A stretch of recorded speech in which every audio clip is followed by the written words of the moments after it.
They ruled Saturdays, records shattered, stadiums roaring. Then Sundays hit, tighter windows, faster defenses, and careers that never took off. How does a Heisman hero become a cautionary tale? This is Heisman legends who became NFL busts. Andre Ware at Houston. Andre Ware looked like the future. In 1989, he devoured record books in the run and shoot, won the Heisman, and turned Saturdays into 7-on-7 clinics. The Detroit Lions made him the 7th overall pick in 1990, betting that arm talent and video game stats would translate. But Detroit already had an identity, Barry Sanders, and a vertical-leaning scheme that never truly wrapped around Ware's strengths. Add in coaching turnover and a league still skeptical of college spread concepts, and the fit felt off from day one. Ware's development stalled. Timing route mastery in college became a crash course in condensed NFL windows, muddy pockets, and defensive disguises that didn't show up on Southwest Conference film. Confidence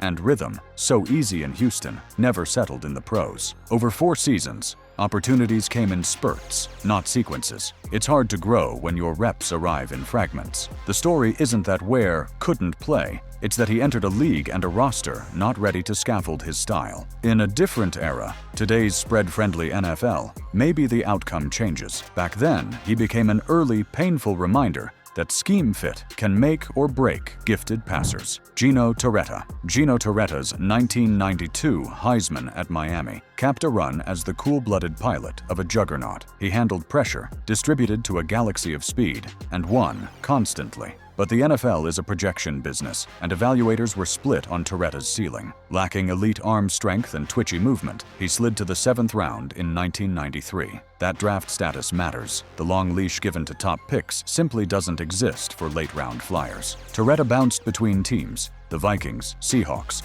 Lions, 49ers, and Colts, rarely getting meaningful snaps. It's not that he forgot how to quarterback. The league asks, can you beat pressure with velocity? Can you throw deep outbreakers late and on a rope? Can you create out of structure when the first read dies? Torretta's collegiate poise didn't outweigh those athletic and arm talent questions. He became a classic illustration that Heisman pedigree doesn't guarantee pro tools or opportunity. In another life, maybe he's a long-term backup whose spot starts in a QB-friendly system. Instead, he's the poster child for decorated college quarterback, minimal NFL runway, proof that the leap from dominant program to Sunday starter is a mountain, not a step. Danny Wuerffel. At Florida, Danny Wuerffel turned Steve Spurrier's fun and gun into a symphony, timing, touch, and absolute command. The 1996 Heisman winner dissected the SEC like a seasoned surgeon, but the NFL is more about throwing guys open against disguised coverage than bombing wide-open seams from clean pockets. Drafted in the 4th round by the Saints in 1997, Wuerffel's pro arc was bumpy,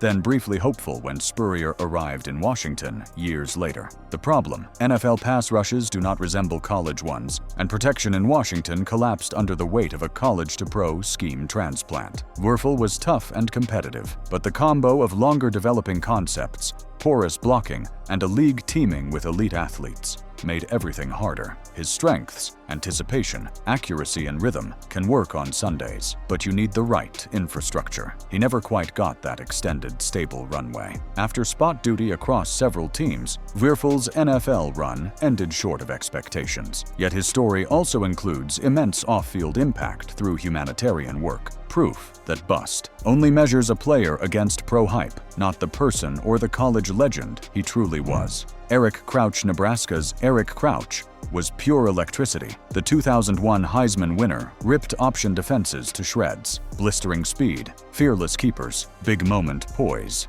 The NFL, though, saw a tweener, not a prototype pocket passer, not a ready-made wideout. The Rams drafted him in 2002 in the 3rd round, planning a move to receiver. That's a monumental transition. New releases, route trees, coverage reads, and the physicality of catching through contact against elite corners. Crouch tried to make it work, battling injuries and wrestling with the identity shift that comes with swapping positions at the very moment the sport is hardest. There were flashes in NFL Europe and later attempts in the CFL, but he never logged regular season NFL success. His story is a case study in how projecting athletes across positions is high variance. If you don't fully commit with a multi-year plan, coaching, patience, tailored packages, the player can live in limbo. Not developing as a quarterback, not fully blooming as a W.R. Crouch wasn't talent limited. He was trapped between eras and archetypes. In today's league, with designed quarterback runs and hybrid roles, maybe the NFL invents the right lane. Back then, the lane never opened. Jason White, Oklahoma's Jason White, authored a resilience epic. After major knee injuries, he roared back to win the 2003 Heisman, slinging deep posts and timing throws like a metronome. But the NFL grade takes a harsher lens: durability, arm strength, lower body drive, all colored by medical red flags. White went undrafted in 2005, eventually getting a shot with the Titans. He faced an impossible calculus: prove you belong while rehabbing the very tools evaluators doubt. In the pros, tiny mechanical variations get amplified. If your base won't hold up, velocity drops. If velocity drops, windows shrink. If windows shrink, decision-making compresses. White embodied leadership and grit, but his knees, and a league that demands explosive lower body mechanics, wrote a different ending. He retired before ever becoming a factor on Sundays. It's a reminder that the NFL isn't just harder defenses, it's also a relentless medical filter. Plenty of college legends survive nicks and braces to dominate Saturdays. Sundays ask if your body can withstand 17 games of elite collisions and lightning-fast pockets. For White, the answer had less to do with mind or moxie, and everything to do with ligaments and leverage. Chris Weinke. Chris Weinke's path was unique. Pro baseball, then Florida State superstardom, the 2000 Heisman at age 28. Drafted by Carolina in the 4th round in 2001, he walked into a franchise mid-rebuild. That rookie year snowballed into a 1-15 season, a trial by fire with moving parts everywhere: coaches, supporting cast, scheme. Learning curves are steep for any rookie. For a 28-year-old on a struggling team, they're cliffs. Weinke had tools, size, experience, a fearless streak. But the Panthers' growing pains meant lots of third and longs, collapsing pockets, and tight window throws to young receivers. Once a quarterback gets tagged as a stopgap, the league rarely rewrites that label. He settled into a backup role, spot starting later without the runway to reinvent himself. Weinke's case highlights how context warps careers. A rookie quarterback placed into chaos can adopt bad habits: rushing reads, bailing on clean pockets, pressing for hero balls that linger. It wasn't that Weinke forgot how to play, it's that he entered the NFL on the hardest difficulty setting and never found a stable save point. With a different landing spot, maybe he's a long-term number, 2 with occasional, competent stretches. Timing matters. Ron Dayne at Wisconsin. Ron Dayne was a freight train with footwork, college football's all-time rushing leader when he left, a 1999 Heisman winner who turned linebackers into speed bumps. The Giants took him 11th overall in 2000, envisioning punishment between the tackles. But the NFL erases collegiate leverage. Defensive lines are heavier, faster, more technically ruthless. The creases that once appeared on command became bottlenecks, and Dayne, a volume rhythm runner, often shared carries or worked in rotations that never let him heat up. Expectations shape narratives. First-round backs are measured against star arcs. Solid production looks small when fans expected stardom. Dayne had moments, late-season surges, valuable short-yardage work, a revival stint in Houston, but never became the franchise cornerstone New York imagined. He wasn't a zero. He was an average pro running back graded on a superstar curve. His story underscores a scouting blind spot from that era: college mileage and scheme dependence. Power O dominance behind Wisconsin Maulers didn't perfectly port to NFL fronts. Dayne's legacy isn't couldn't play. It's a mismatch of role and expectation, and a reminder that first-round RB bets carry more risk than the highlight reels imply. Rashaan Salaam. Rashaan Salaam's 1994 season at Colorado was a dream. Over 2,000 rushing yards, a Heisman, and a first-round ticket to Chicago in 1995. Year 1 teased the blueprint: 1,000-plus yards and double-digit touchdowns. Then the gears ground. Injuries crept in. Ball security issues snowballed. Confidence, that invisible accelerant for running backs, flickered. The Bears changed pieces around him. He pressed, and the early promise evaporated into roster churn.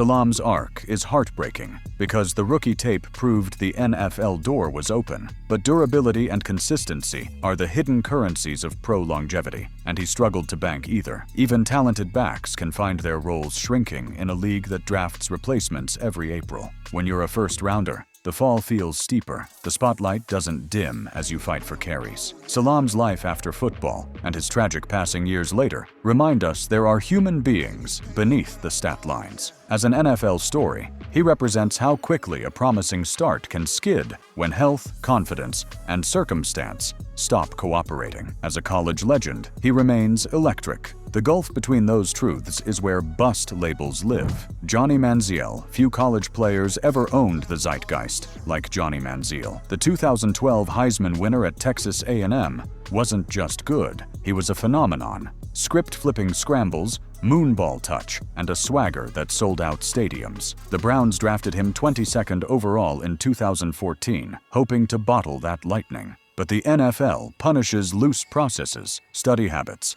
off-field discipline, sleep, nutrition. Details that blur in college become non-negotiable in the pros. Manziel's mechanics and reads were never sharpened enough to counter NFL speed. Off-field turbulence swallowed on-field growth. When adversity struck, the scaffolding, routine, coaching rapport, accountability partners, wasn't sturdy enough to keep him ascending. He flashed the talent that made him famous, then spun into a carousel of benchings, headlines, and exits to other leagues. The lesson isn't don't draft improvisers. It's that improvisation must sit on a foundation of structure. In the NFL, the boring stuff, film grind, protections, quiet leadership, powers the fireworks. Manziel arrived as a human highlight. The league demanded a craftsman. Without that transformation, the phenomenon faded. Matt Leinart's USC peak was a dynasty. National titles, a 2004 Heisman, and surgical command of a pro-style system. The Cardinals grabbed him 10th overall in 2006, expecting a decade of stability. Instead, timing betrayed him. Arizona imported Kurt Warner, whose late career renaissance rewrote the depth chart. Leinart got early starts, then watched Warner seize the job and lead a Super Bowl run. Hardly a gentle environment for a young quarterback's patience and confidence. On tape, Leinart's strengths, anticipation, accuracy, and structure needed complementary traits to thrive. Faster processing under heat, more aggressive pocket movement, and arm talent that could attack tight windows late in the down. Those never spiked. He became a spot starter, then a backup bouncing through Houston and Oakland. Was he a total miss? No, just a high pick who never became a franchise cornerstone. Coaching shifts, the Warner factor, and incremental tools left him in quarterback purgatory. Leinart's case reinforces the paradox. A pro-style college background can help until it meets NFL defenses that prowl at a different speed. If you don't level up your B plan, off-script creation, big boy throws versus pressure, the league finds your ceiling fast. Troy Smith, Ohio State's Troy Smith, won the 2006 Heisman with command, toughness, and a rhythm that made the Buckeyes hum. Draft day reality, though, changed the arc. He fell to the 5th round in 2007, landing with the Ravens. Low draft capital equals a shorter leash, fewer first-team reps, fewer schematic concessions, and less patience when the offense sputters. Smith flashed mobility, leadership, and a live arm in spot starts, but never got the extended run needed to smooth timing and develop full-field answers against NFL disguises. A late-season illness in his early years cost him momentum. Joe Flacco arrived, and the job never reopened. A stint in San Francisco brought more spot duty. Then the CFL beckoned. Smith's story lives in the gray. Calling him a bust ignores the reality that he was a mid-round pick asked to perform like a first-rounder in limited windows. Heisman hardware lifts expectations, but NFL ecosystems reward draft pedigree and repetition. Smith had enough ability to intrigue, not enough runway to transform. In another context, more tailored concepts, longer leash, maybe he's a long-term number. 2 who wins you games in December. The clock just ticked too fast. Tim Tebow, Florida's Tim Tebow, embodied willpower, 2007 Heisman, 2 national titles, and intangible gravity that galvanized teammates. Denver made him the 25th overall pick in 2010, and the 2011 ride was cinematic. Come-from-behind wins, option looks that stressed edges, and a wild-card walk-off against Pittsburgh. But the NFL's passing ecosystem is a precision drumline, tight window outbreakers, hot throws versus blitz, and timing that punishes elongated mechanics. Tebow's elongated release, erratic accuracy, and limited progression work clashed with that environment. Coordinators can win short-term by building run-heavy packages and play-action shots, but defenses adjust. When base answers require rhythm throws on 3rd and 8, the flaws resurface. Traded to the Jets, then short stints with New England and Philadelphia, Tebow never stabilized as a full-time quarterback. He remains a fascinating case. Undeniable leadership, short yardage power, and late-game belief. Yet a profile that needed either a total mechanical overhaul or a permanent role shift. H-back, TE packages that never fully materialized. Tebow wasn't a zero. He was a cultural event trying to survive in a league of micrometers and milliseconds. The moments were magical. The margins were merciless. Who did we miss? What Heisman star do you think had the toughest NFL landing? Drop your pick and why. And if you want the flip side of this conversation, pure unstoppable dominance, cue up our next video. The most unguardable NFL player ever. See you there.